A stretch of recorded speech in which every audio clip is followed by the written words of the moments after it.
Ô glória, povo de Deus, boa noite, paz seja convosco, amém? Nos alegramos grandemente com a sua presença aqui, eu em especial, né? Porque é maravilhoso poder compartilhar com pessoas presentes, né? Contagiando, inflamando mais, né? O mover de Deus nesse lugar. Também agradeço a todos que estão online conosco, né? Através das mídias.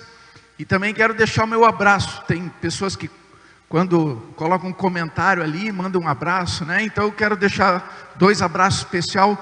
Um lá para a cidade de Rio Claro, São Paulo, que tem sempre estado conosco durante os cultos online. Eu creio que estão agora lá também. E aí, mandar um abraço para o Frank e para a Jane, pessoas que moram no meu coração, amigos especiais que são lá da cidade de Rio Claro, São Paulo.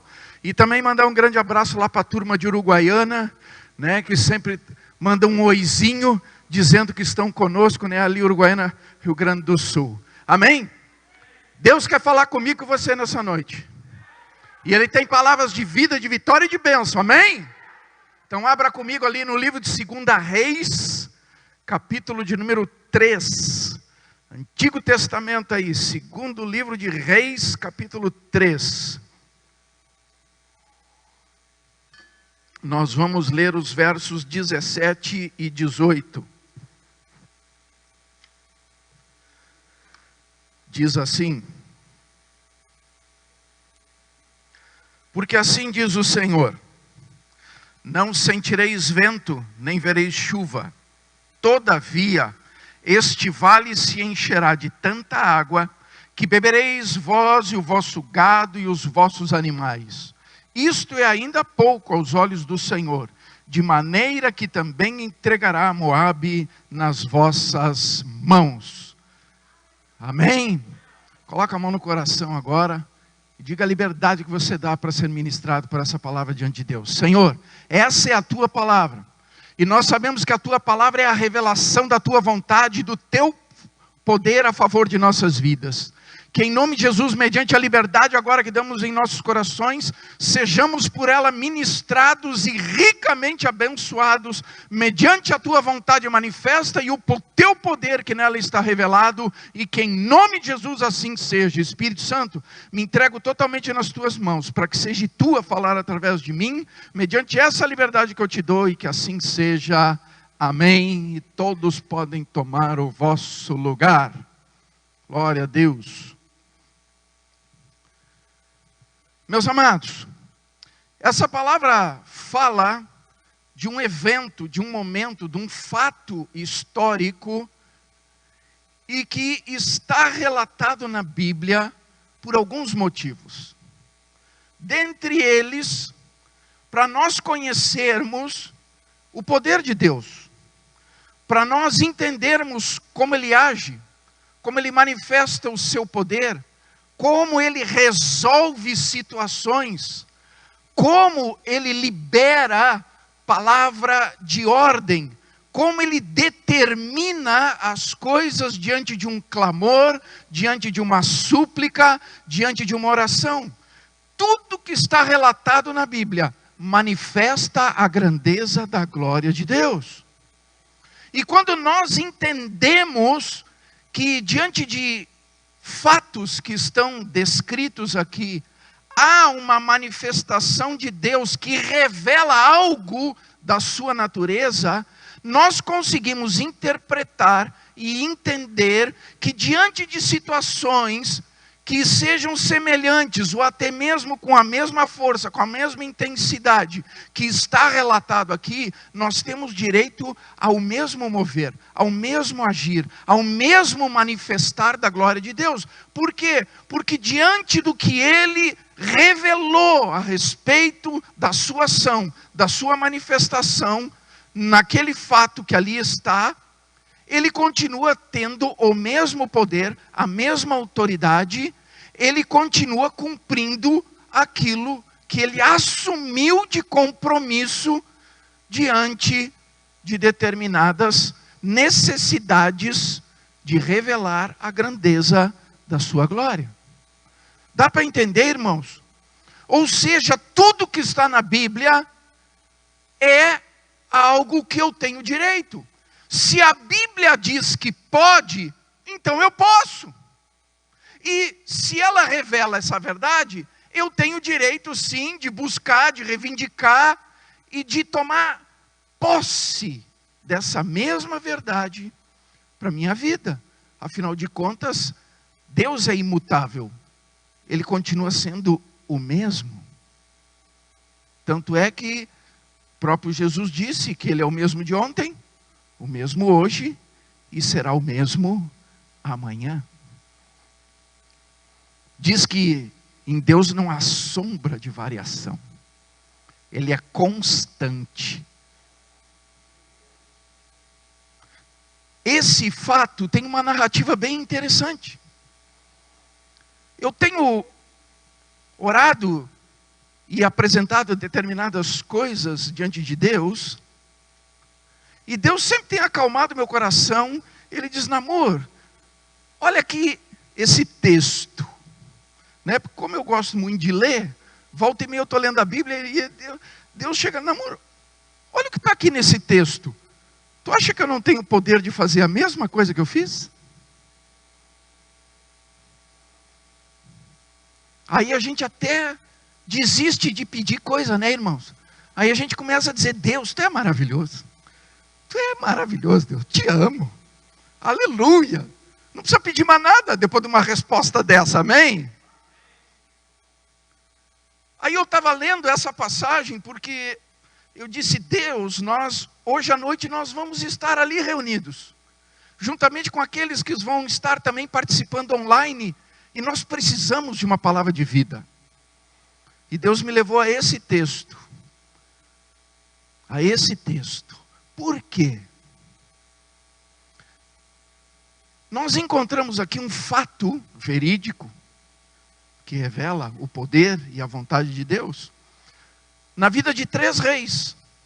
O rei de Edom, o rei Josafá, que era da parte sul das tribos de Israel, ele era o rei das tribos de Judá, e também as tribos do norte de Israel, que estava sob o comando de Jorão, descendente do rei Acabe. E diz que o rei Jorão, que era o rei do exército, o rei da nação de Israel, teve um problema com um dos seus fornecedores de tributos, o rei Messa, dos Moabitas. O rei de Moabe decidiu não mais pagar tributo para Israel, e se levantou em guerra contra Israel. E diz que o rei Messa reuniu todas as suas forças militares e fortificou a sua cidade e declarou guerra contra Israel. E diz que por causa desse evento, desse fato, o rei Jorão foi buscar a ajuda do rei Josafá e do rei de Edom. Mas eu quero colocar para você a situação na pessoa do rei Josafá. Então eu vou colocar sempre a questão em cima do rei Josafá, você já vai entender. O rei Josafá, ele estava lá comandando a sua nação, ele estava ali com a sua nação tranquila, sem declaração de guerra, estava tudo em ordem, ele estava recebendo as provisões, o suprimento, tudo como deveria ser. Mas por uma questão de familiaridade, como assim, pastor? Eu não me lembro bem o nome da filha de Jorão, mas para encurtar a história, a filha de Jorão era casada com um dos filhos de Josafá. Então havia um vínculo familiar. E por causa desse vínculo familiar, Jorão foi pedir ajuda de Josafá. E aí ele colocou Josafá dentro de um problema que não era dele. E aí Josafá começou a participar do problema que cabia a Israel, que cabia ao rei Jorão. Porque ele aceitou participar por causa desse vínculo. E aí diz então que esses 3 reis juntaram todas as suas forças militares e marcharam contra Moabe. Diz que eles tomaram o caminho do sul.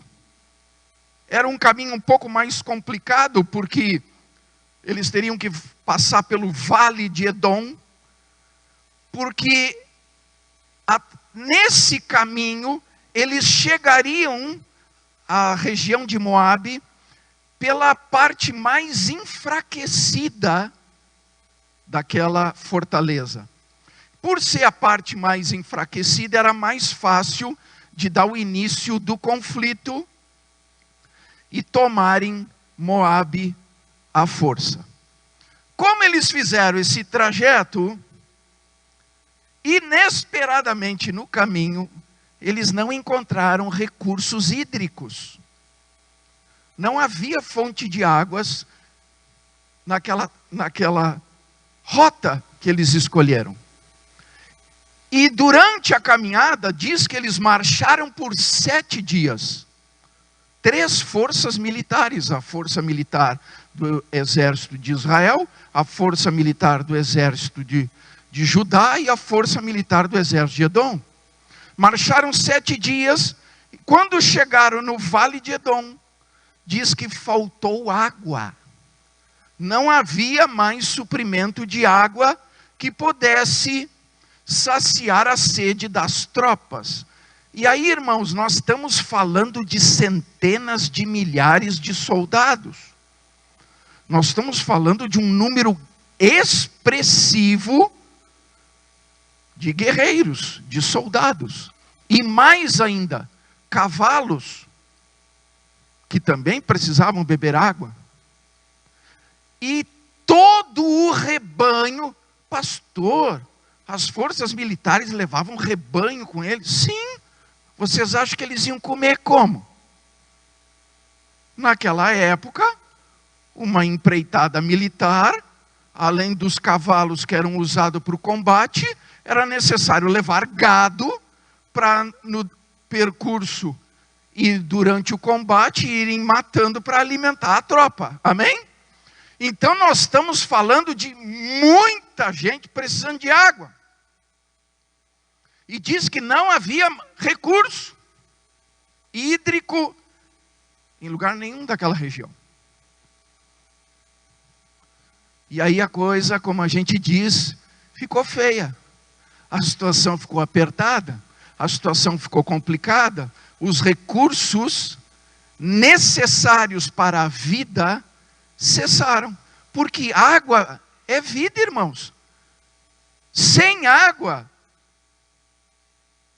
3 dias, a pessoa já está desidratada. No 4º dia, a situação já está complicada. No 5º dia, já está entrando num momento em que o corpo já, toda a água que estava disponível nos órgãos e na estrutura, né, dos mais gordinhos também, né, tem umas aguinhas para mais, vai chupando tudo. E aí lá pelo 6º, 7º dia, a pessoa já está quase entrando em óbito. Amém? Eles estavam marchando há 7 dias. Durante os 4 primeiros dias da caminhada, eles ainda tinham recurso. Mas durante os outros 3, ficou zerado. Não tinha mais o que eles fazer. E eles estavam num vale. E naquele vale, era uma situação complicada para a vida deles. Ou seja, eles foram acometidos por um problema grave, por uma circunstância extremamente desfavorável contra as suas vidas. Aí eu pergunto, precisava Josafá passar por isso? Se a gente humanamente for analisar o contexto da situação, a gente dizia, não, ele fez porque quis. Mas se nós olharmos historicamente as empreitadas militares, nós sabemos que Josafá não só se envolveu pelo problema na questão familiar, mas também diante de um possível ataque dos moabitas contra Israel e Israel perder. Se Israel perdesse o combate, com certeza o rei dos moabitas invadiria também a região de Judá, onde ficava Jerusalém, e aonde era o reinado de Josafá. Ele sabia que estrategicamente, dentro do contexto militar, se ele não entrasse junto naquela disputa, ele estaria colocando o povo e a nação dele em risco da mesma maneira. Mas, pastor, onde é que o senhor quer chegar com isso? Existem situações na nossa vida, irmãos, que a gente até pode pensar que pode ficar de fora, mas o problema acaba nos alcançando de outra maneira. Ele acaba chegando até nós.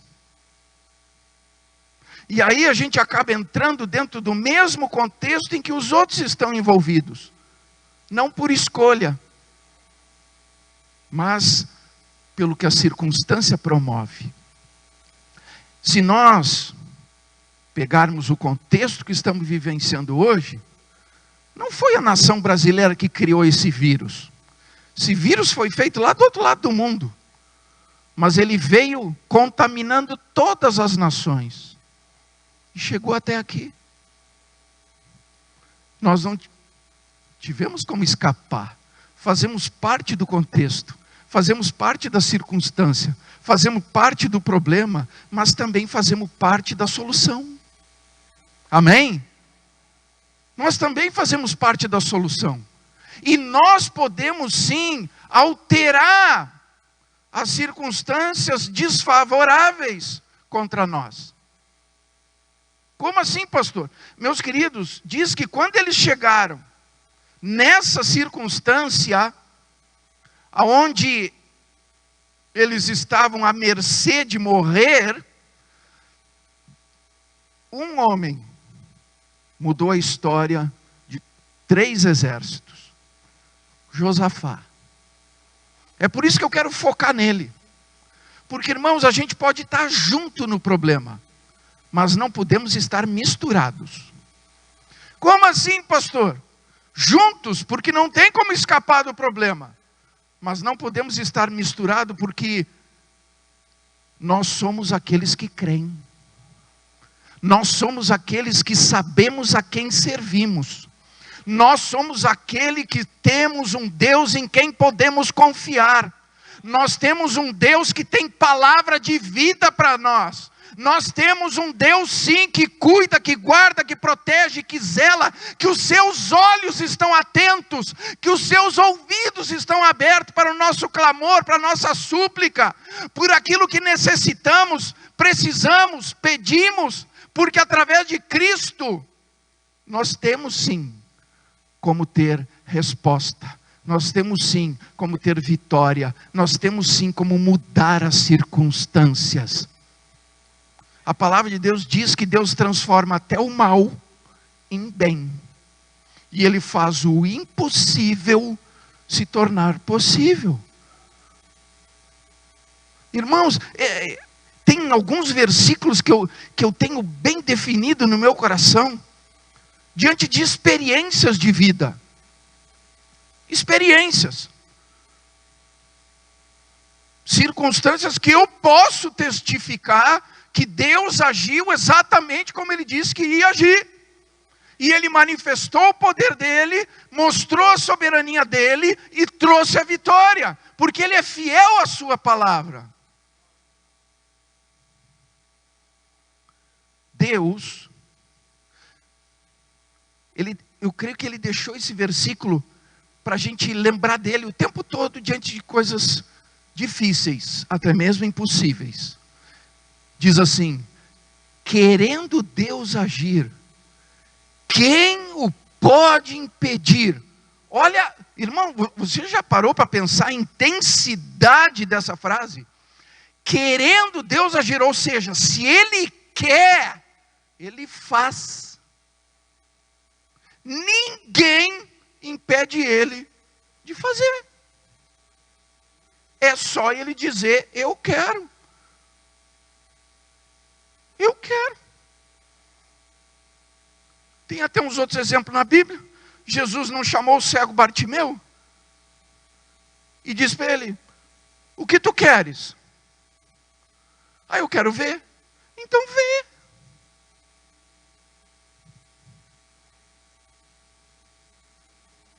Ele chegou para outro: queres tu ser curado? O cara: quero.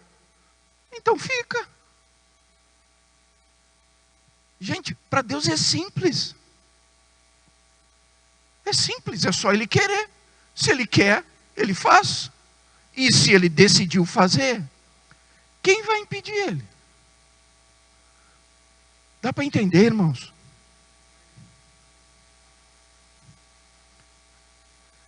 Essa é a fé que tem que estar latente no nosso coração.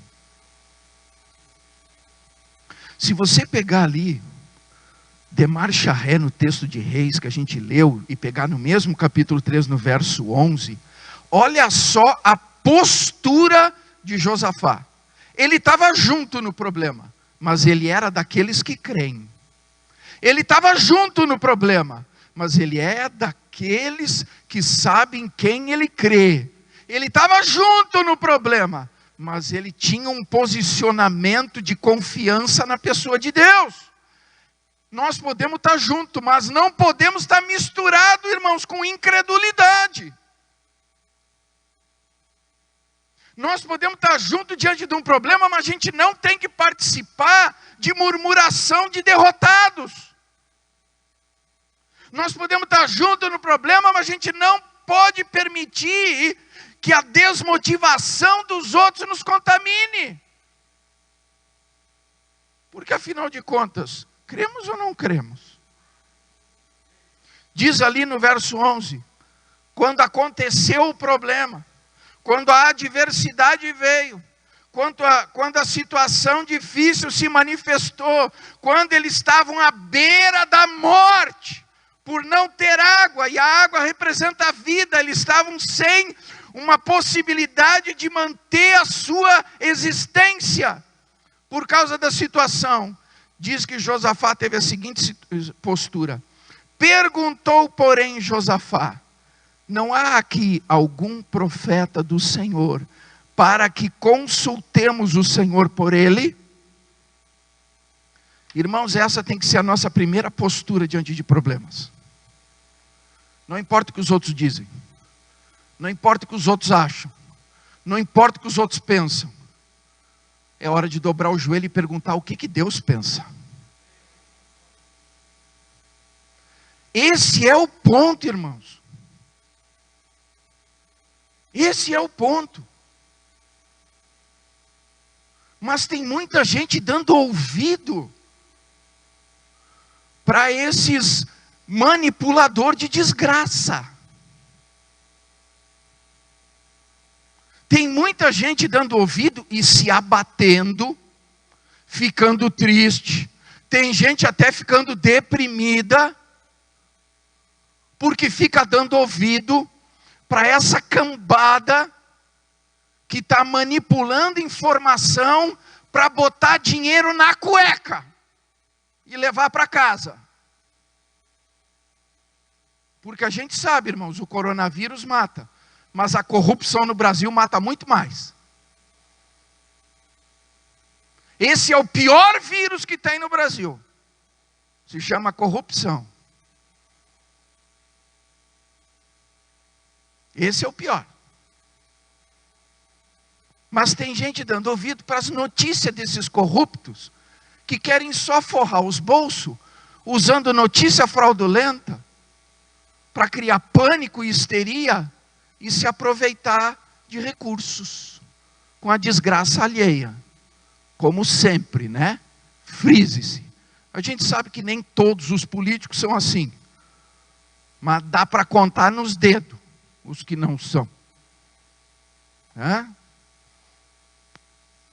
Aí tem muita gente ficando deprimida. Gente, tem pessoas tirando a sua própria vida por causa disso. Irmãos, Deus está conosco, irmãos. cuida de nós. Deus guarda a nossa vida, guarda a nossa casa. Ô pastor, mas nós estamos isentos do problema? Josafá ficou no meio do problema. Não, irmãos, o próprio Jesus disse, nesse mundo tereis aflições. Mas ele também deixou bem claro, vocês vão estar no meio dos turbilhões, vocês vão estar no meio dos problemas, cada dia vai trazer o seu mal, mas não esqueça, eu venci tudo que o mundo promove. Então nele nós temos vitória, irmãos. Essa é a fé que tem que estar firme no nosso coração. Essa é a fé que tem que fazer nós dobrar o nosso joelho, glorificando a Deus, sendo grato a Ele, expressando o nosso agradecimento, por cada manhã a gente abrir os olhos e dizer, Deus me deu mais um dia para mim estar em comunhão com Ele, mais um dia para mim vencer, mais um dia para mim superar, mais um dia para mim manifestar e testemunhar da grandeza dEle na minha vida.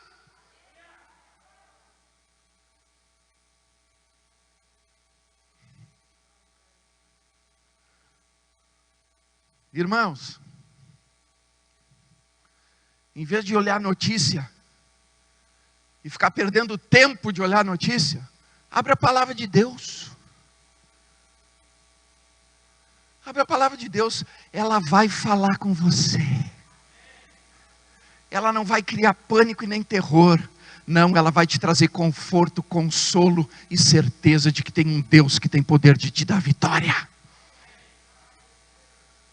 Em vez de ficar lendo jornaleco de determinadas empresas lixo nesse país, lê a Bíblia. Lê a Bíblia, ela vai te dar as melhores notícias. Ela vai te revelar que mesmo diante das piores situações, mesmo diante de situações que a nossa própria vida está sendo colocada à prova, que Deus é poderoso para nos conceder infinitamente mais de tudo aquilo que pedimos ou precisamos, mediante a sua riqueza em glória, por Jesus Cristo. Essa é a nossa atitude, irmãos. Josafá disse, para aí, não interessa o problema, tem alguém aqui que pode trazer a palavra de Deus sobre essa situação, tem alguém aqui que pode revelar o que Deus pensa a respeito dessa situação? Diz a palavra que estava ali com eles Eliseu.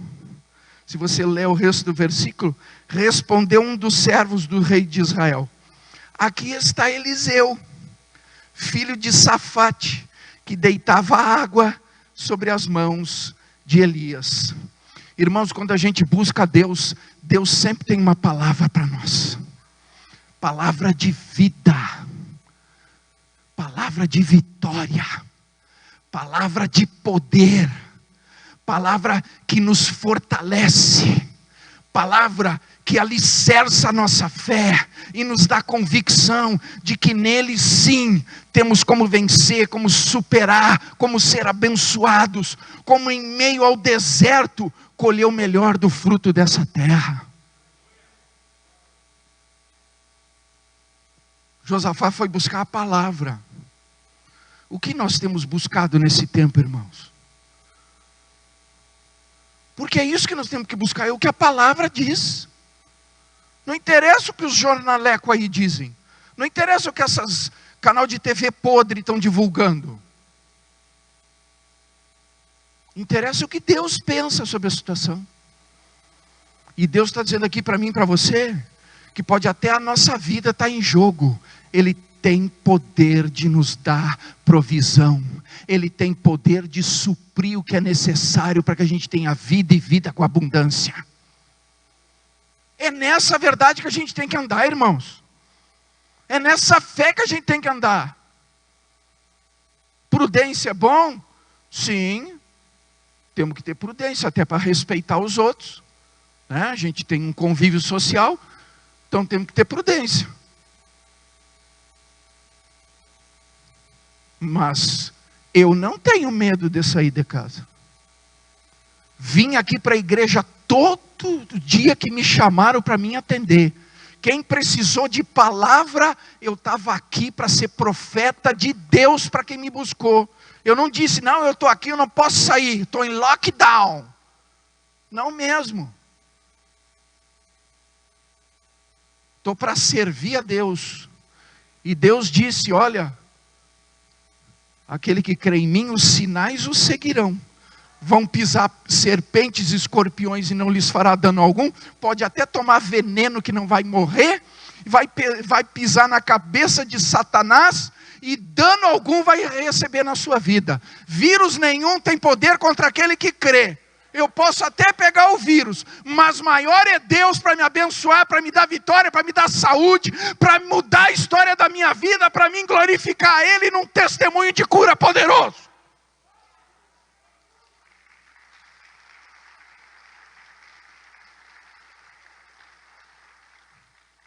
É nessa fé que a gente tem que viver, irmãos. É nessa fé. É nessa convicção. Josafá disse: para aí, eu quero saber qual é a palavra de Deus a respeito disso. Não quero saber dessas notícias que não tem água, que o gado está perecendo, que tem soldado desmaiando. Eu não quero saber disso, eu quero saber o que Deus tem a me dizer. Essa é a postura daqueles que creem, irmãos. Nós podemos estar junto no problema, mas nós não podemos nos misturar com os incrédulos. Essa é a hora que a nossa fé é provada, irmãos. Essa é a hora. E essa fé vai fazer a diferença. Ela vai manifestar o poder de Deus. E cada um de nós há de ver a glória de Deus. Porque quando Deus abre a boca e nos dá uma palavra de vitória, Ele mesmo assume o compromisso de fazer com que aquilo se cumpra.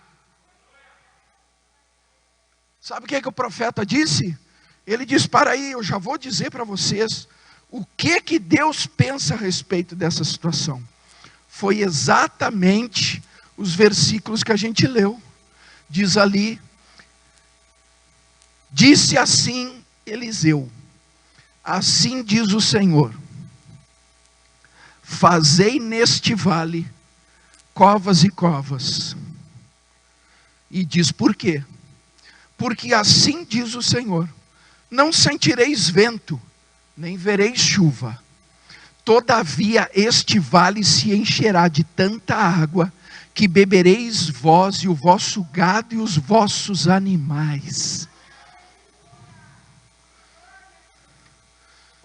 Irmãos, Deus, quando Ele revela o pensamento dEle, Ele diz qual é a nossa parte, qual é a nossa contribuição diante daquilo que Ele revela, e qual é a participação dEle em cima daquilo. Como assim, pastor? Deus disse pela boca do seu profeta: a parte de vocês é cavar buraco nesse vale. A minha parte é encher os buracos de água. Sabe o que isso quer dizer, irmãos? Que a palavra de Deus, ela me instrui o que eu devo fazer, o que eu tenho que construir para que a bênção de Deus se manifeste e fique retida na minha vida. Ela dá sempre a direção. Quando a gente pega lá, tipo, aquele versículo, todo mundo adora repetir, né? Está lá em Isaías 1,19. Se quiserdes e crerdes, comerás o melhor do fruto desta terra. Qual é a partezinha que todo mundo gosta? Comer o melhor do fruto da terra. Mas para colher o melhor do fruto da terra, o que tem que fazer? Querer e crer. Não é assim? A primeira parte é eu querer e crer. Aí eu vou comer o melhor do fruto dessa terra. A minha parte é querer e crer. A de Deus é fazer a terra produzir a 30, 60, 100 por 1, para eu colher o melhor do fruto. Amém?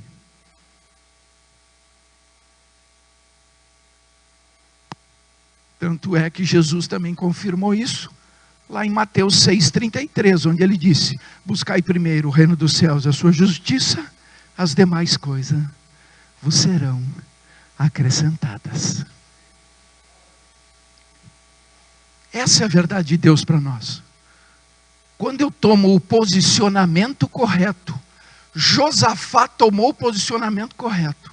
Não interessou a crise, não interessa a sentença de morte.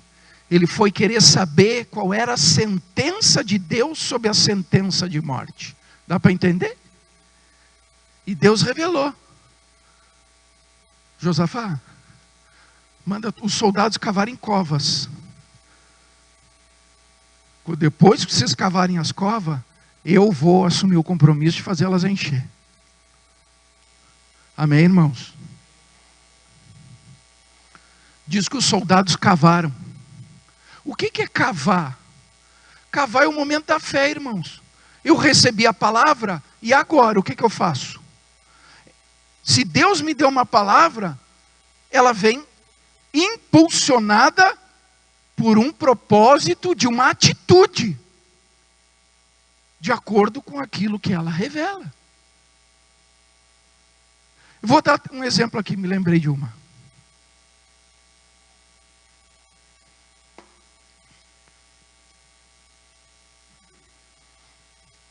Eu já dei aqui o meu testemunho algumas vezes, né? Mas o meu testemunho é comprido, então sempre tem um pedacinho a mais. Tá? Na época que eu estava lá, num momento bem complicado, eu já tinha conhecido Jesus, já estava tendo experiência com Jesus, mas eu estava trabalhando de montador de banca de camelô. Era o único trabalho que eu consegui. Montar banca de camelô. Eu não era o camelô, eu era o cara que montava a banca do camelô. E a primeira vez que eu fui fazer esse trabalho, o acordo era o seguinte: a pessoa que me contratou para mim fazer isso, ela tinha 5 bancas. E aí ela me disse o seguinte, que eu ganharia R$1 por cada banca montada, e mais R$1 por cada banca desmontada no final do dia. Amém? Como eu era um exímio montador de banca de camelô, eu cheguei lá de manhã e eu montei uma.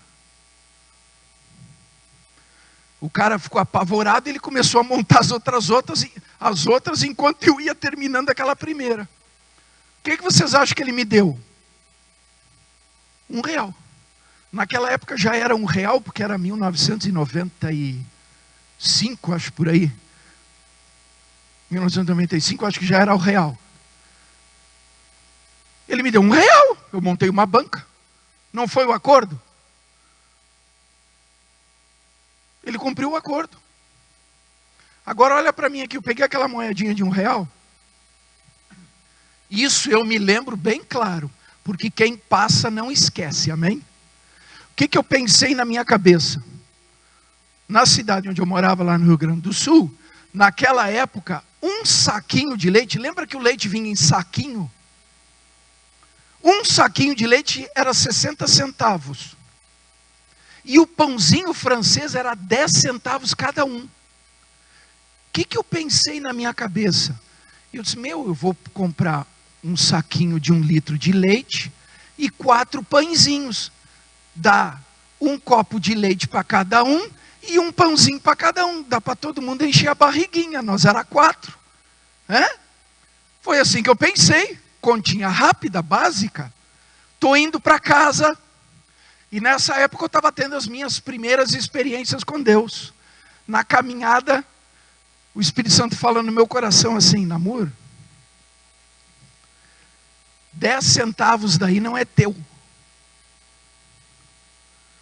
Eu disse, tu tá de sacanagem.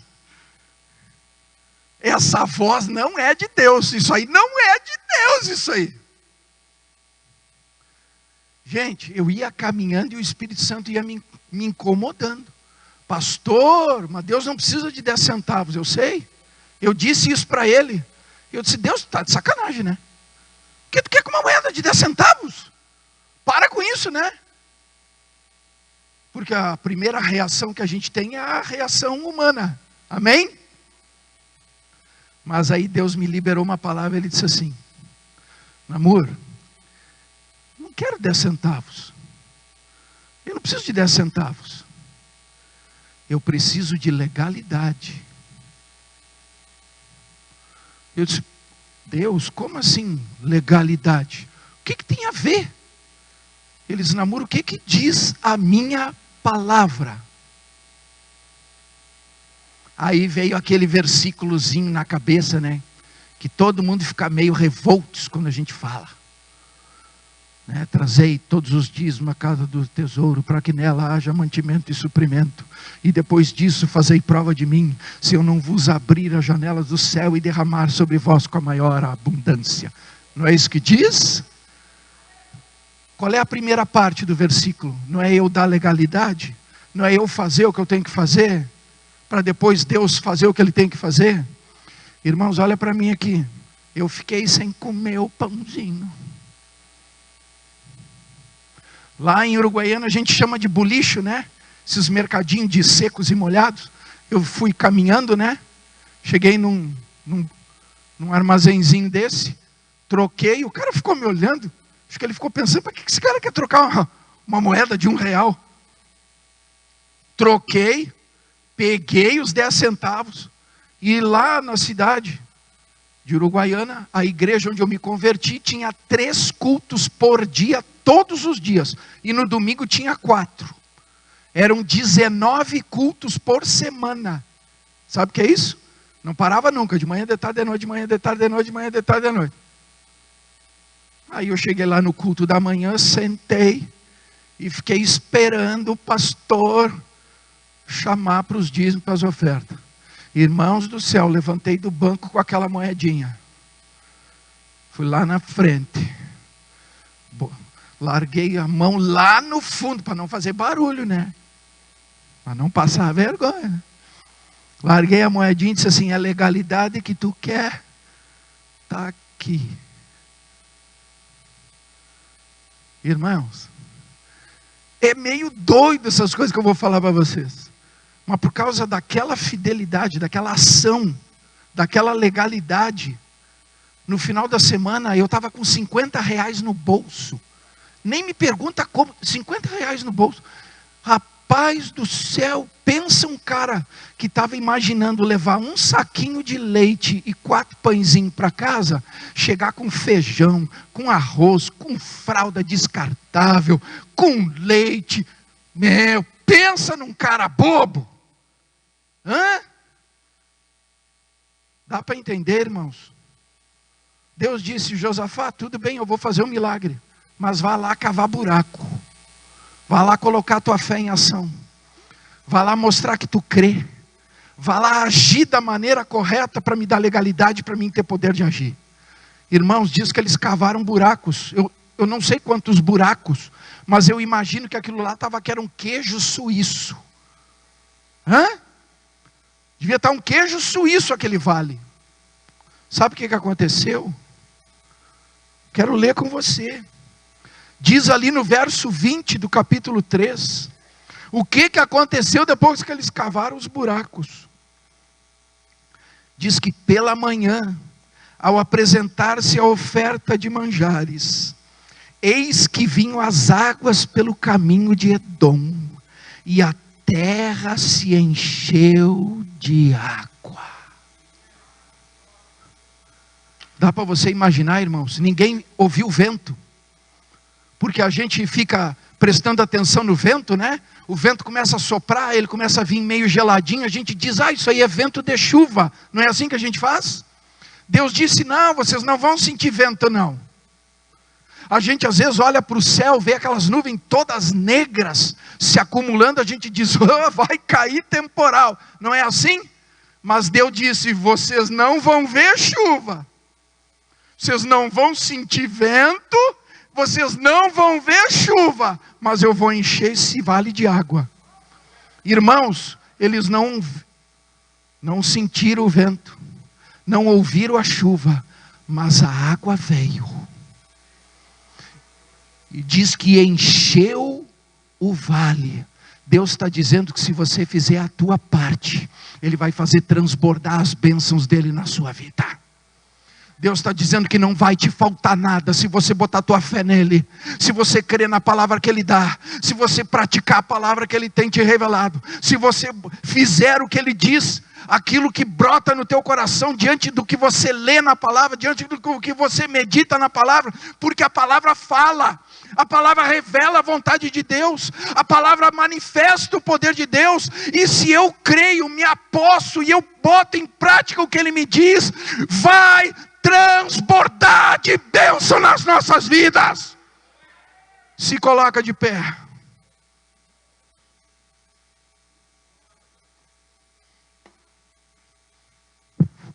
Deus é fiel, irmãos. Deus é fiel. Ele resgatou a vida daqueles homens. Ele vai resgatar a vida de qualquer um, da tua família. Deus trouxe vida de volta para aquelas pessoas. Ele vai trazer vida, e vida com abundância para cada um de nós. Deus trouxe suprimento, recursos, e Ele trouxe em transbordância. Cada um daqueles buracos ficou cheio de água. Cada um deles pôde se saciar, pôde usufruir de transbordância, de muita água, de muita vida que Deus trouxe para eles. Porque creram, porque ouviram, porque praticaram, porque disseram não para a circunstância, e sim para o que Deus disse que ia fazer com a circunstância. Não importa as notícias do mundo, irmãos, importa as notícias do nosso Deus, e elas são notícias de vida. Não importa se o mundo diz que vai faltar, Deus está dizendo que vai fazer transbordar. Talvez alguns aqui até pode ter perdido o emprego, mas se fechou essa porta, pode ter certeza que Deus já preparou uma outra muito maior, muito mais larga, muito mais vantajosa para a tua vida. E enquanto ela não se abrir, Deus não vai deixar nada te faltar. Porque pela fé tudo é possível. Ele vai cuidar sim de nós. Ele vai cuidar sim de nós. Ele vai sim continuar nos abençoando, nos prosperando, nos suprindo, nos livrando do mal e nos assistindo mediante a sua riqueza em glória por Cristo Jesus, de uma maneira extremamente favorável, porque Ele é um Deus galardoador. Ele presenteia quem o busca. Josafá o buscou à reveria de toda a adversidade. Josafá o buscou e Deus lhe deu o maior presente. E Deus querendo agir, não houve ninguém que o pôde impedir. Independente das circunstâncias naturais, não sentireis vento e não vereis chuva. Independente das circunstâncias naturais, Deus materializou o seu milagre. Coloca a mão no teu coração e repita comigo assim: Senhor Jesus, eu creio que a tua palavra é vida, que a tua palavra é poderosa, que a tua palavra revela a vontade de Deus para a minha vida. E ela diz que eu tenho direito ao melhor do fruto desta terra. Eu quero, eu tomo posse, porque eu sei que tu não há de deixar o justo mendigar o pão, ou faltar alguma coisa sobre nossa mesa, porque tu diz que tu é que és o nosso provedor. Eu creio, Senhor, que tu nos dá vida, e vida com abundância através de Cristo.